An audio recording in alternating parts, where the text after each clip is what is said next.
Well, from television pitchman to hemp farmer, OxiClean spokesperson Anthony Sullivan changed the focus of his career when his daughter was born with a rare genetic disorder. He set up a hemp farm in Vermont when he saw how CBD was transforming his little girl's life. Joining us now are Dave Christian, COO of MONTKUSH, and Anthony Sullivan, CEO of MONTKUSH. Thank you both for joining us here today. Thanks for having us. It's great to be in here. Great to be off the farm. Yes, a very different environment for sure. Anthony, we'll start with you. Tell us about your daughter's journey and how that brought you to CBD. In a nutshell, she turns 9 next week, and she was born with a rare genetic disorder, and she was having seizure-like episodes a couple years ago, and she was on a pharmaceutical drug that literally robbed her of her personality. She lost about 20% of her body weight.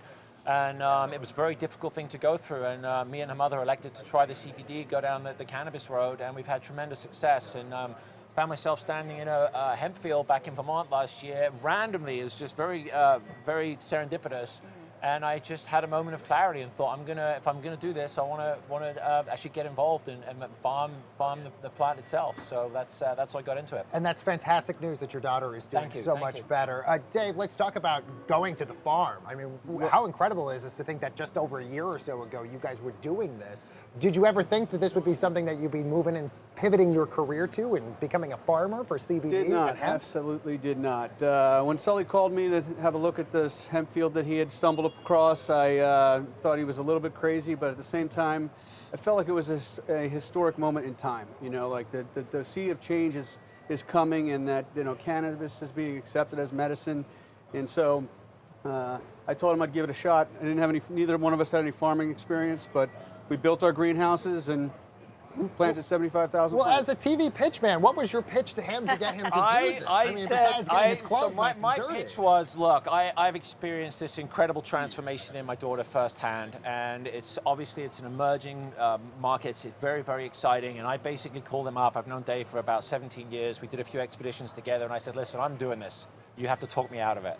So I wanted him to come up and be my barometer, and he walked into the field. He had a very similar experience to me, and he said he would do it with me. So we both sort of left our lives behind this summer. Obviously, I'm still, you know, OxiClean gets the tough stains out. Yep. Dave's the businessman, but we both moved up to Vermont. We bought a 116-acre property. We planted 75,000 plants.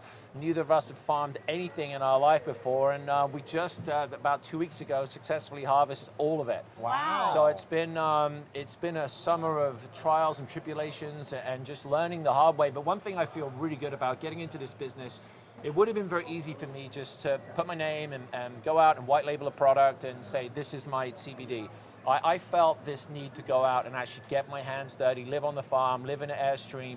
And we captured the whole thing on film as well. So we filmed the whole entire summer. Right? Like a documentary? You're making that? We're working on a branded, unscripted show that's going to be coming out in the spring of 2020, and we're really excited. Well, how does telling that full journey and starting from scratch, how does that help people learn more about the actual benefits of CBD versus just reading, you know, marketing materials from all the CBD products that are already out there? Sure. I mean, I think people watching us will see that, you know, that it's an opportunity for Vermont farmers as well as farmers across the country to, you know, potentially have a new cash crop. But in addition to that, I think there's a lot of misconceptions with CBD and industrial hemp in general. As you know, a lot of people still think you can get high from taking CBD.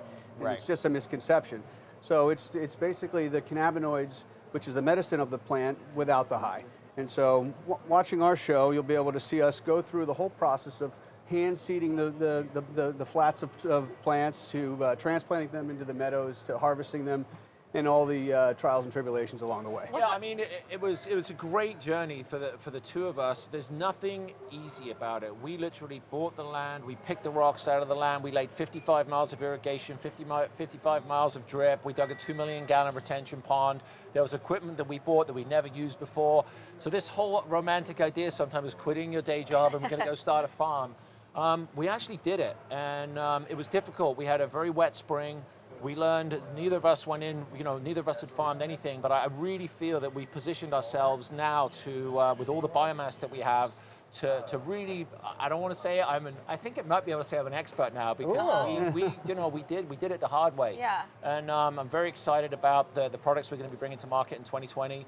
And also, the plant's been demonized. There's no doubt about it. And I'm very, very excited that we seem to have bipartisan agreement that there is a future in this, and the sensible legislation and more education, and for people to have an alternative to big pharma for ailments like my little girl had. And you'll read about people using CBD for all types of things, but we're really excited for the future. It seems like size and scale is probably tricky to figure out when you're launching a farm for the first time. How did you decide what scale you wanted to start at? Well, I mean, first we went out and found a piece of property. We had a criteria of what we were looking for, some security and privacy. We weren't exactly sure how the neighbors were going to take us, you know, with planting, you know, in their backyard a giant field of cannabis. So nonetheless, with the farm, the size of the farm itself dictated the number of plants that we put in this year. But we planted every single meadow, and then a little bit extra actually, because we had more plants than we had space. We actually weren't going to plant up to the street, but we planted right up to the street. There was no doubt that the entire town of Plainfield, Vermont knew what we were doing. And it's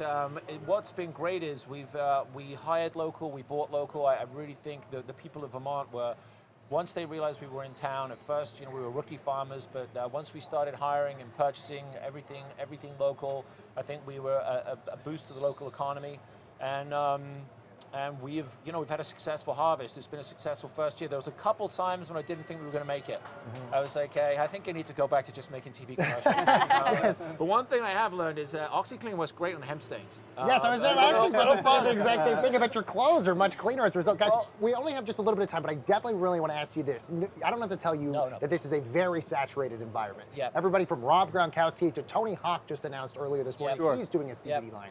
How do you kind of stay above the fray when there's so much saturation in this industry? I think that most of the people putting their name on this haven't got their hands as dirty as we have. And I've got to tell you, from what we did this summer, I said to Dave, I want to get my hands dirty. I want to grow these plants. I want to harvest these plants. I want to live on the farm, which we did.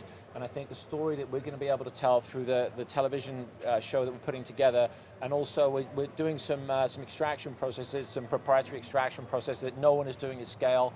And you'll see. We'll come back and do another visit. There's always more, but wait, there's more. We'll come back in the first quarter and share with you what we're doing. But it is saturated, and we want to be in the mix, and we want to be in the fight, and we're really excited. Amazing. Well, thank you both for sharing your story. That's Dave Christian, CEO of MONTKUSH, and Anthony Sullivan, CEO of MONTKUSH. Thanks again. All right, don't go anywhere, guys.